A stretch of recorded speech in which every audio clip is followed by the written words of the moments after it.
Breaking news in the search for a missing 17-year-old girl from Carpentersville. This is new video near a pond in Vernon Hills where you can see searchers just pulled a car out of the pond. Police have been focusing their search for Brissa Romero on this pond all afternoon. We do not know if they found Brissa's car or found Brissa or just the car. We are waiting for a news conference to learn more. And we understand that conference is starting in just a minute. Police giving their update. Let's listen in.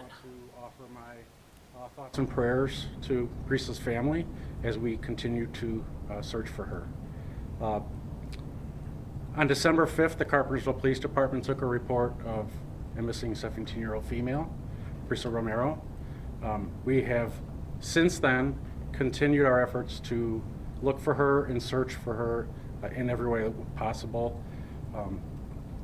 Both Carpentersville and Vernon Hills have been working very closely together to conduct this search. Some of the things that we've done just to look for her are looking at her cell phone data, looking for social media, interviews. Both departments have gone around to the different businesses, checking video, checking just any area that we possibly could. Those efforts are continuing even as we speak today. With that, I'm going to turn it back over to Chief Crease. Thank you. As Chief Shaver mentioned, we've been collaborating on a daily basis, and this morning, as further analysis of cell phone data was conducted and investigators were conducting further investigation, it led us to a retention pond in the area of Executive Parkway and Lakeview Parkway in Vernon Hills. It's quite a large retention pond in that area. As the first supervisor showed up on scene to search that area, he met a resident that had been walking around the bank of this pond, and she pointed out a backpack that seemed to have floated on the edge of the pond. The police officer investigated further and found that that backpack appeared to belong to Brissa. So we started a more extensive investigation at that point, called in our partners from Countryside Fire Protection District, who requested MABUS special teams to do a further search of this area. This afternoon, that search yielded the Nissan Rogue driven by Brissa, and we've since recovered that vehicle.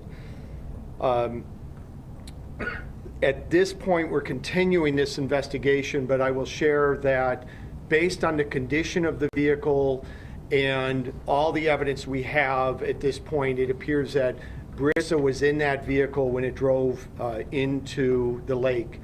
And at this point, we have not recovered Brissa, but we're going to continue every effort to do that. I want to share that one of the reasons we believe she was operating this vehicle is that just this morning we found additional fast food restaurant video footage from a restaurant not more than a mile away, a mile and a half away from this scene, that recorded Brissa parking her vehicle, walking into the restaurant, and walking out of the restaurant by herself, and then driving out of that restaurant parking lot. That all happened about 15 minutes before her last phone ping is registered in the location of this pond.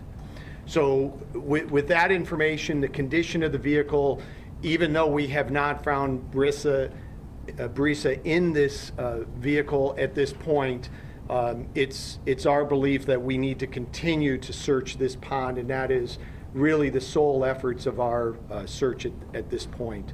With the weather conditions, we're winding down just how much we can do tonight. But with that, I will give, as many of you know, Brissa's got a large family and support here. Her sister Dulce would like to have a moment to speak with you.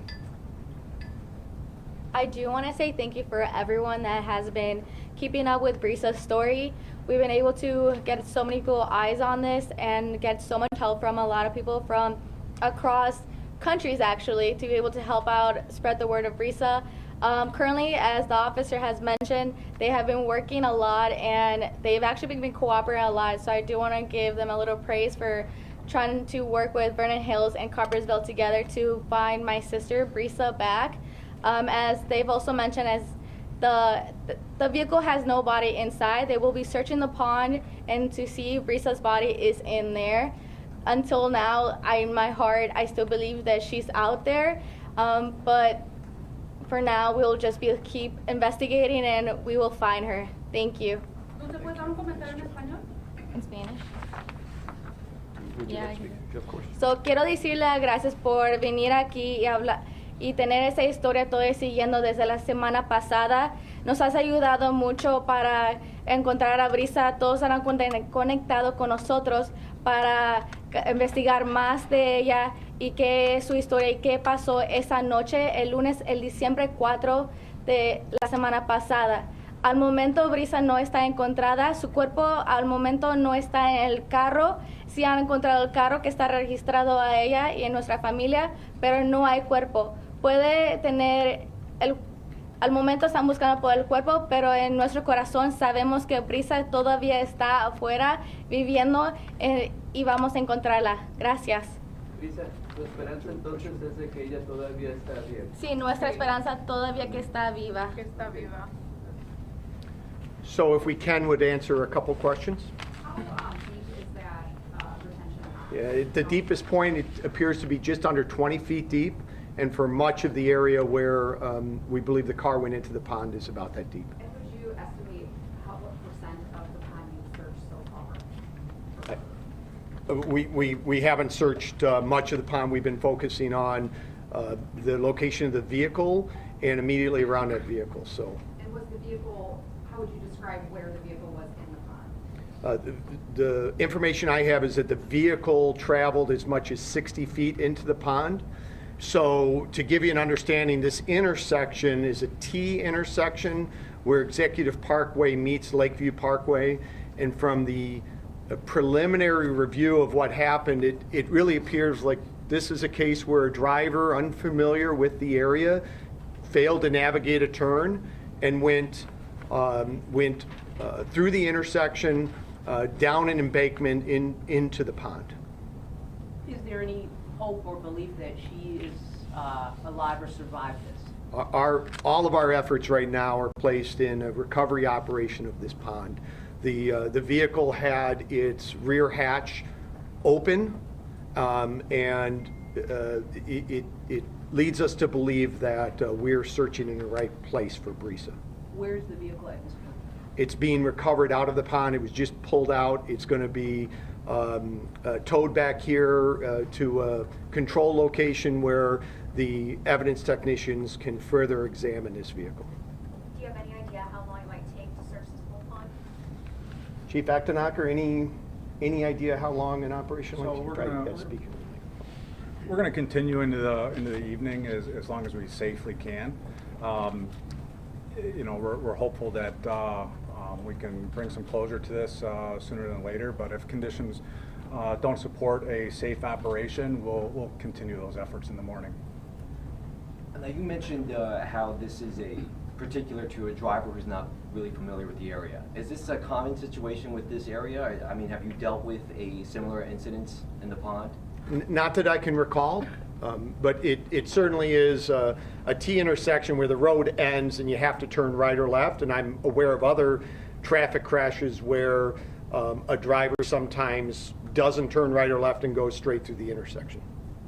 Are there any barricades there or anything around the pond? No, I don't believe there's any barricades. How large is the pond, like total? It's a large retention pond that was constructed as the development in that area, and I don't want to estimate it's an acre to 2 acres in size. A very large pond. Did she have to go through something in order to get to that? No, there's not a barrier or anything at the end of the roadway there that would keep a vehicle from driving. And this is one of the things that our officers have been doing daily and nightly since asked to assist Carpentersville Police on day one of this investigation has been searching every parking lot and looking for signs of a vehicle traveling into a pond. We just were afraid this might be the case. They've conducted a thorough grid search of every parking lot in the village, and to the extent possible, looked at these areas of waterways near roadways that potentially was on the path that Brissa would have found herself looking for the Bolero bowling alley. Is there any, were there any tire marks or anything in the grass? So nothing obvious to the naked eye. Now that we know exactly where we're looking, we are seeing some images of some matting on the grass. So the investigators will be looking harder at that. But even this morning when we first located belongings, Brissa's belongings, we had staff members walking this, and it wasn't anything that we could see with easily determine that there were tire marks. It's not ruts in the dirt or anything like that. If you can talk a little bit about the reward that is offered. I'm sorry, can you repeat the question? The family said yesterday that they're offering $1,000. Yeah. Do you want to speak to the reward? Yeah. I don't think we can speak to that today. Was the woman who was near the pond where the backpack had floated out, had she called police about that? No, our officer was arriving on the scene and just happened upon her, it seems like, in conjunction with her spotting this and bringing it to the officer's attention. All right, I think, we've got a lot of work to do tonight. This investigation is not over. We are going to do everything we can to continue to work cooperatively with the Carpentersville Police Department and support the family and share with them every bit of information we learn as we learn it. And I can assure you that Chief Shaver and I and our staffs will continue to update the public as information develops. Thank you. We have been listening in as the police chiefs of Carpentersville and Vernon Hills have provided an update on the search for 17-year-old Brissa Romero with her tearful family standing behind the chiefs. At this point, we know that her vehicle was found inside of a retention pond in Vernon Hills. They have not found her or her body. That is where they are focusing the investigation right now. They said that a woman in the area saw a backpack on the surface of the retention pond, and a police officer happened to come along, and that's when the search began.